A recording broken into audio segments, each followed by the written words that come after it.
നാഥനാ ജീവനാഥ മണ്ണിലാനന്ദമേകിടണേ.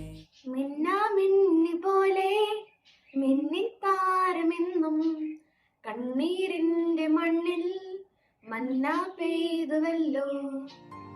അങ്ങനെ വീണ്ടും ഒരു ക്രിസ്മസ് കാലം കൂടി വരവായി. എല്ലാവരെയും പ്രകാശിപ്പിക്കുന്ന യഥാർത്ഥ വെളിച്ചം ഭൂമിയിലേക്ക് വരാനിരിക്കുന്നതേ ഉള്ളൂ. യോഹന്നാൻ 1:9.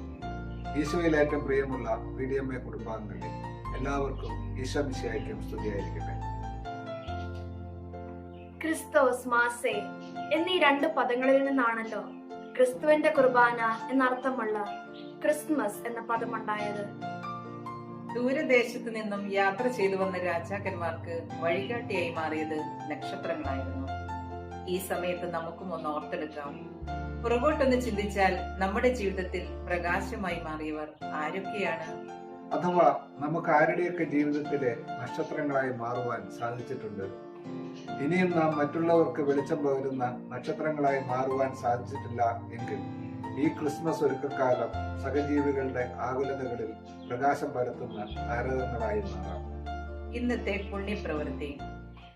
ഈശോയിൽ നിന്നും പ്രകാശം സ്വീകരിച്ച നാം എല്ലാവരും നല്ല വാക്കുകൾ കൊണ്ടും പ്രവൃത്തികൾ കൊണ്ടും സാന്നിധ്യം കൊണ്ടും സൽപ്രവർത്തികൾ കൊണ്ടും മറ്റുള്ളവരിലേക്ക് പ്രകാശം പരത്തുന്ന വ്യക്തികളായി മാറാം.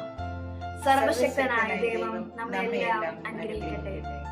UAE ഷാർജയിൽ നിന്നും ഡെന്നിസും കുടുംബവും